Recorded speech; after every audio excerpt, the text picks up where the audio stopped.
Hello, everyone, and welcome to the podcast Train with the Coach. This is a show where I talk everything that has to do with anything endurance sports to anyone who really wants to listen. Today, I want to do something a little bit different. I'm going to talk about the long game. But prior to doing that, over the last couple of months, we've had a couple of Ironman races out there, and I want to congratulate not just the finishers, absolutely congratulations to the finishers, but I also want to congratulate the people who just made it to the starting line and the people who took on training and for whatever reason, couldn't make it to the starting line. Everyone deserves congratulations when they go into training for an Ironman, whether they finish the race, whether they don't finish the race. If they sign up, if they get in, to have the courage just to sign up. Look, there's hundreds of hours involved with training, months and months and months, separation from family at times on weekends when you're out doing that long stuff. The stresses of getting that time in, how I'm going to schedule my workouts. You know what? Congratulations to each and every one of you. Finisher, starter, maybe a breakdown in your training somewhere to an injury. I don't care. You all deserve to have congratulations. So let's talk about how to build endurance that lasts. That's kind of what this show is going to be about. And I want to talk about, I believe it becomes more important the longer you stay in endurance sports is that it's longevity. Not just to finish your next race, not just to get through the next Ironman, not even to set a PR this season. I'm talking about something bigger, something way, way bigger. How do you become the athlete who's still training, still competing, still setting goals, and still enjoying this sport years from now? Because endurance sports have a funny way of making us impatient, right? I mean, we choose sports that require patience, and then we want results immediately.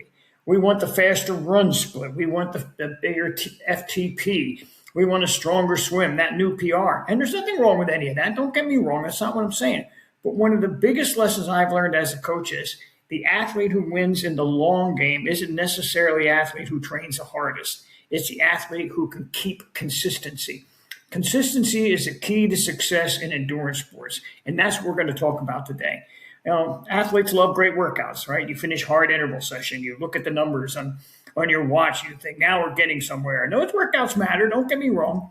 But your fitness isn't built on the heroics of a Tuesday morning afternoon workout. It's built on hundreds of relatively ordinary days stacked on top one or another. A good workout doesn't make an endurance athlete. Consistency does. Let's put it this, let me make it simple. Let's think about building your brick wall. One brick doesn't make it look like much. 10 bricks doesn't make it look like much, but laying bricks every day, eventually you build something incredibly strong. Training works exactly the same way. That 45-minute easy run might not feel important. A recovery swim might not feel important.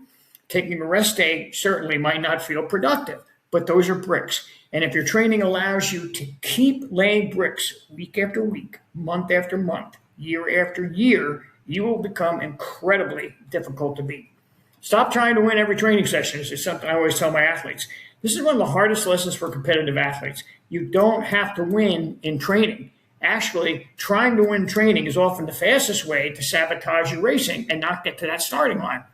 The easy runs become moderate. The moderate ride becomes hard. The hard workout becomes a death march. And eventually the athlete reaches race day exhausted instead of prepared. I tell people all the time, better to get to a starting line undertrained than overtrained. The moderate ride becomes hard. The hard workout becomes a death march. We're back to that. And eventually you get to the starting line tired. Sometimes the purpose is to challenge you. Sometimes the purpose is to build aerobic endurance. Sometimes the purpose is technique. Sometimes the purpose is simply recovery. A mature endurance athlete learns to respect the purpose of every session. And that purpose should be explained in your training program. Why do I have an easy run today? If I give somebody a recovery run, I say, okay, today you have a 45-minute recovery run. And the reason is, in the past 2 weeks, we did this, or on Sunday, you did this, and we need to get back from that. Look, I'm working with a guy right now who's pacing a friend of his at the Leadville 100 coming up very soon. And my athlete tweaked his knee 2 weeks ago, and we're not running at all. He's got the time and the effort in over the course of his training period to get to that race and do his job helping his friend get to the finish line. but I'm not going to break him down anymore in the process for a race that really doesn't matter to him other than helping out his friend. So, after running, I said, hey, look, let's just go for walks, ride your bike, no more running. Easy days, and of course, I'm saying a mature athlete learns to respect the purpose of the sessions. Easy days aren't failed hard days. They're part of your program. Your body adapts when training, stress, and recovery work together. Stress without recovery isn't training. It's just stress. Make sense? Makes sense to me. Train the athlete you are today is another thing I like to talk about with my athletes as they first come into my fold. One of the biggest mistakes athletes make is, as they accumulate years in the sport, is training the athlete they remember being. But who is the athlete you are today? Hey, look, I was a way better athlete 15 years ago than I am today. And what does it mean, being way better athlete? The stresses on my body I recover from faster. I can race faster. I can, my Ironman times are faster. My marathon times are faster. Naturally, I'm older now, and that isn't the case. So maybe 10 years ago, I could hammer out 3 hard sessions a week. Maybe I could sleep 5 hours, work all day, train twice, and somehow come back the next morning ready to go again. That doesn't mean it's the right approach for me today. Training should evolve with you. Your goals should evolve with you. Your schedules changes, your responsibilities change, your recovery changes, your body changes. And good coaching recognizes that. We don't lower our expectations. We get smarter about how we reach them. That's the key. Train smarter. You hear this all the time. Train smarter, not harder. Train consistently, and you will become a better attitude. You can still become faster, right? You can still become stronger. You can still compete, but the route may look different. As you get older, as you move, even into your next race, even if you don't age between now and your next race, the route to that race may look different depending on what the goal is and what your fitness level is now. Maybe strength training becomes more important. I'm a big proponent. People say, well, we're coming in, pretty much November is the end of racing season for a month or two. And people say, well, it's a downtime. Well, it's recovery time and it's strength and conditioning time. I call the off season, not to do anything. You recover from your races, but then you go into a conditioning mode. How am I going to condition for next year? Let's sit back and talk to my coach, say, okay, what is my current fitness level? What was my fitness level going into last season? What is my fitness level coming out of last season? And what do I need to do to make it better? And that's why strength training becomes more important. Maybe recovery becomes a little bit more deliberate. Maybe we need a little more space between hard sessions. Maybe nutrition and sleep become a non-negotiable. That's not a weakness. That's wisdom. Strength is part of endurance. And if you want longevity in endurance sports, strength training deserves a permanent place in your program, especially as we get older. I know that as I've gotten older, I actually spend more time strength training than I ever did before, because I know that joints need work. I know that getting the muscles toned and ready to go and ready for the season coming up has become especially important. Endurance athletes sometimes think strength training will interfere with their running. No. Cycling, no. Swimming, no. Done intelligently, it supports all three. Strong hips, strong glutes, strong hamstrings, strong calves, strong core, strong upper body. We're not trying to turn you into bodybuilders. We're trying to create resilient athletes, because maintaining strength helps us tolerate training. And that's why it is so important to get that done. It helps you maintain good movement when you're fatigued. Now, this same gentleman who I've been training now for about 15 years, the first Boston Marathon I trained him for, he had never done a lot of core work before. And he said at mile 22, when he was really starting, in the past, he started feeling a lot more fatigue. His core was so much stronger that he could run erect and run with good form for the last 4 miles. That's the kind of thing that strength training does for you, because maintaining strength helps you tolerate training and helps you get to the starting line and the finish line a little better. It helps with movement. And it gives you another tool for staying capable as the years add up. Think of strength training as an investment in the athlete you want to be 5, 10, or 20 years from now. Don't think about that you want to be tomorrow. Think about, again, longevity. Recovery is training. I tell people this all the time. Here's another mindset shift. Recovery isn't something you do because you're too tired to train. Recovery is part of training. Sleep matters, nutrition matters, hydration matters, mobility matters, stress management matters, easy days matter, rest days matter. You can't consistently withdraw money from the bank without making deposits. Your body is no different. If you're constantly asking it to perform, but never giving it the resources to rebuild, eventually something gives. Sometimes that's performance, sometimes that's motivation, and sadly, sometimes that's injury. The goal isn't to see how much punishment your body can survive. The goal is to discover how much fitness your body can absorb. They're two very, very, very different things. Don't let your watch become your coach. I'm a big heart rate power trainer. I mean, all my athletes I train under heart rate, power, and power, just like everyone else is doing. And the technology is incredible today. 20 years ago, we had polar heart rate monitors, and that's basically what happened. You had you could monitor your heart rate, but then we learned Garmin and other groups came along and started to develop more technology and better technology, measuring power, measuring stress. We can measure all the data in the world, and we should use that data. I believe in the data. Heart rate, power, pace, cadence, recovery metrics.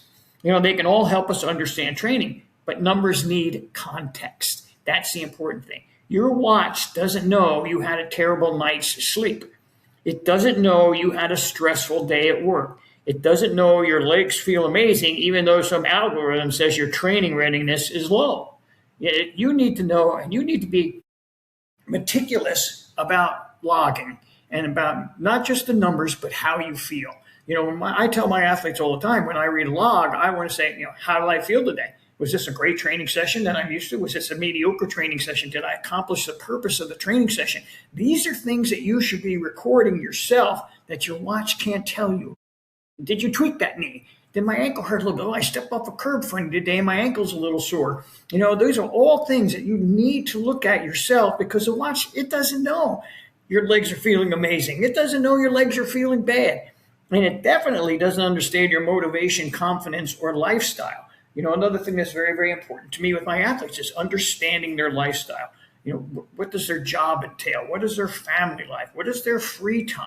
When do they have, when are the best hours for them to train? All this is encapsulated into help creating consistency, reducing stress, and making the training a lot better so you get to that starting line. Use your technology, but don't surrender your judgment to it, please. Learn your body. Learn what tired feels like. Learn what injured feels like. I hate using that word even. Learn what normal training fatigue feels like. Learn when you can push and when you need to back off. I mean, that's one of the biggest lessons. When can I push through an interval workout? When do I need to back off from an interval workout? These things are important things that only you understand. The watch doesn't, the family doesn't, unless you're chatting with them about it. But sometimes chatting with your family about what's going on with you physically and mentally is a way to cross that hurdle.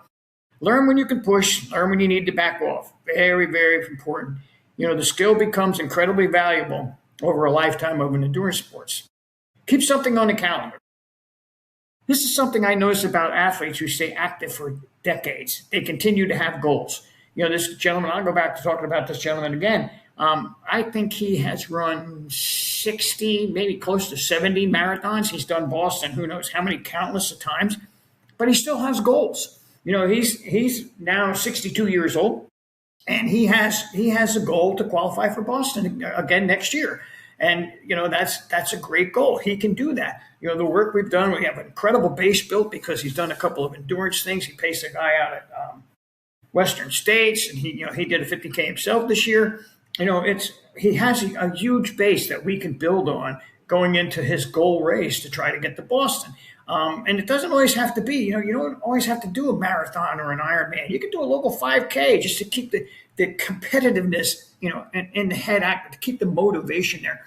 Signing up for races is a great key to motivation. Okay, I just spent $1,000 signing. Personally, I just spent $1,000 signing up for an Ironman next year. Then I'm going to have travel expenses. I have a coach because I believe everyone should have a coach. I have coaching expenses, room and board for the race. It's a monumental fee to do an Ironman anymore, and even marathons. I mean, it's again a big fee. I remember when marathons used to be $60, and now they're $300.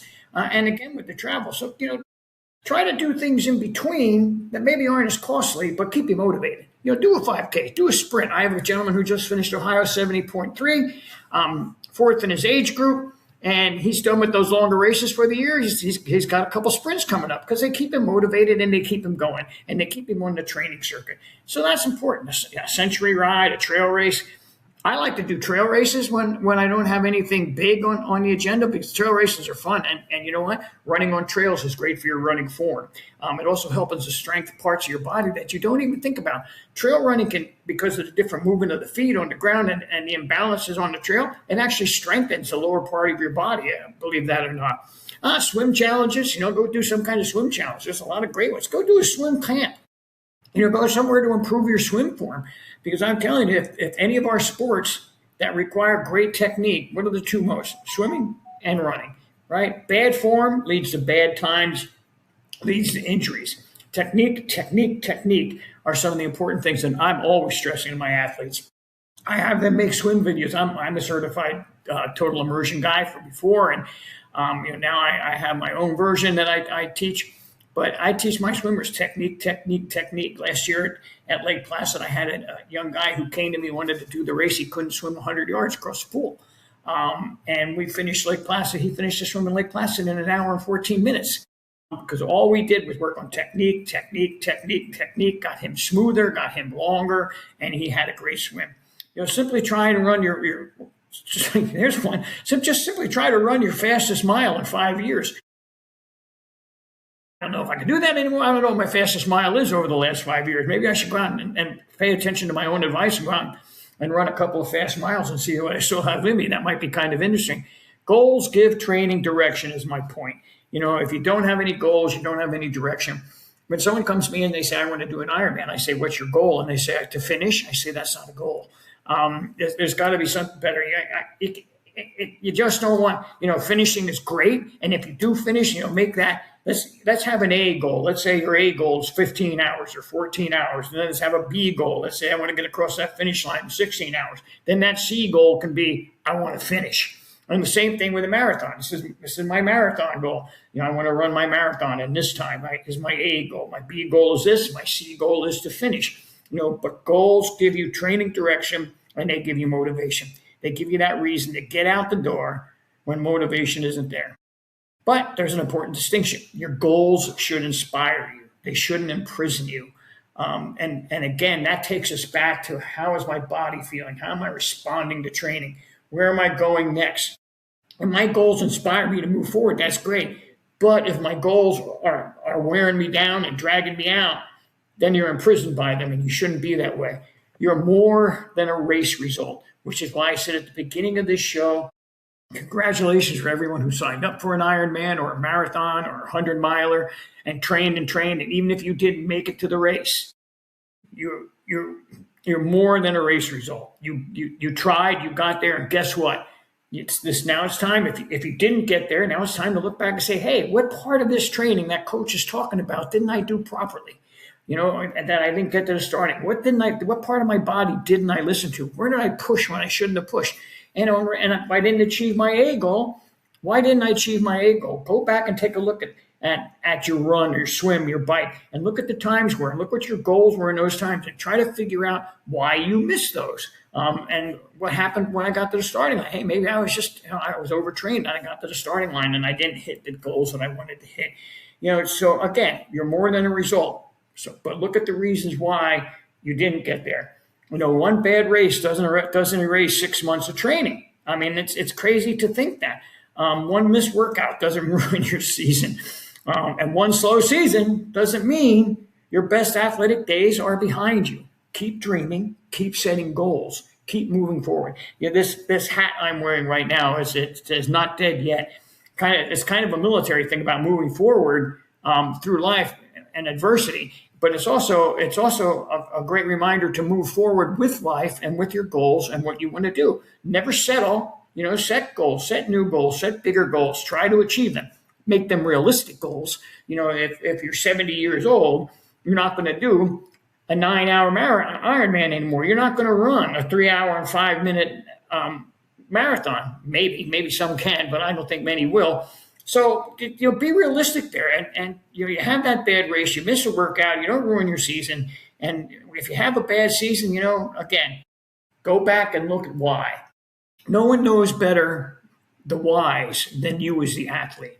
As a coach, we can tell you anything, we can look at the workouts and look at this, but the whys come from you. Why did I do this? Why didn't I do that? And then discuss that with your coach and say, why are we doing this, and what are we going to do to get better for next season?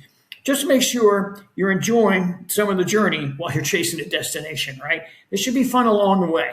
There should be, prep races that you go into and you have a good time, and maybe they're showing you a little bit of where you're at, or maybe you're just doing it. Maybe take your kids out, do a 5K with your kids. Go to a kids triathlon and have some fun there. Have some fun along the way so it doesn't mentally bog you down so much. You don't need to be who you were.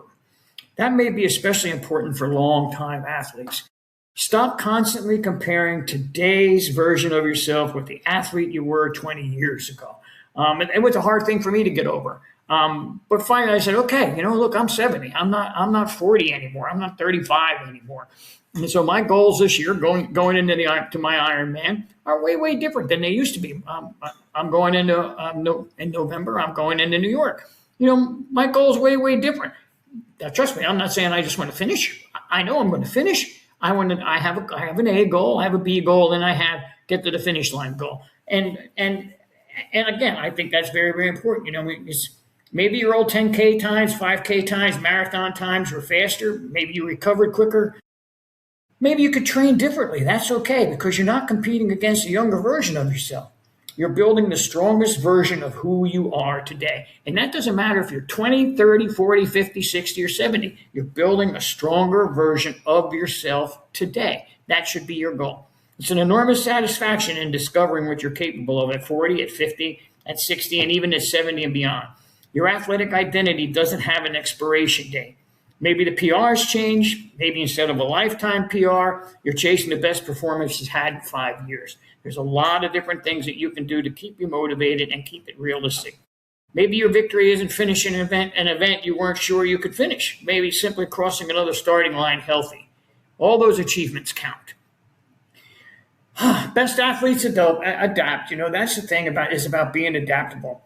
Training rarely goes exactly according to plan. Let's face it. I'm sure any of you who have done a marathon, a 100-miler, or an Ironman, there have been life-happening things that change it. Weather happens, injuries happen, work happens, family happens. These are all things that can affect your training. And successful athletes learn to adjust to those things. Missing one workout isn't a crisis. Sometimes we move it. I have one gal I train who's towards the end of her training now for Chattanooga, Ironman Chattanooga, and she makes adjustments all the time because she has a training group that goes with it. And sometimes I'll have a big Saturday brick on for her and a long run on Sunday, and she flip-flops them because her training group is doing something else and she wants to go train with her friends. It hasn't hurt her performance, and it won't hurt her performance. And she's been doing this a very long time. I think I've been training her 10 or 12 years now, maybe longer. So you have to learn how to make those adjustments. And sometimes you move it, sometimes you modify it, sometimes you skip it. It's okay. It's okay. As long as you have the right mindset and you know the reasons why you're doing it, and you move it and you're ready to move forward. One of the worst things you can do is turn one missed workout into 3 bad workouts, but trying to desperately make everything up. I tell my athletes, and I will get, they say, well, I missed my Sunday run. I'm going to do it on Monday. No, you're not. You missed your Sunday run. We move into the next week. That's fine. But you're not going to make up that long run on a Monday and throw off the whole rest of that week of the training plan. You miss a workout, move forward to the next one.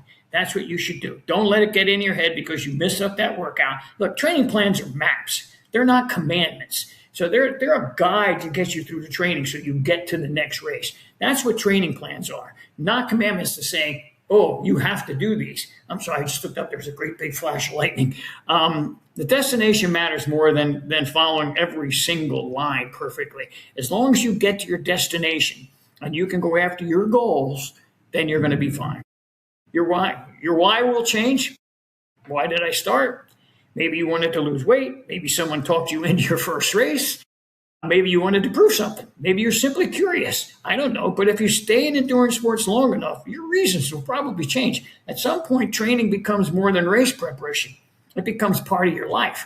When you have 16, 18, 20-hour weeks in Ironman training, or if you're running, 4 times a week getting ready for that marathon, that all becomes part of your life. And you have to fit that part of your life into your schedule in a comfortable way, where it's not adding stress, but it's helping you to become a better athlete. You begin to appreciate the early morning runs, the quiet miles on the bike. I used to train with people all the time, and now I don't like to, because I know what happens is everyone starts asking me coaching questions when I'm training. And I like to get away from that. I like to make my training miles, my time out there.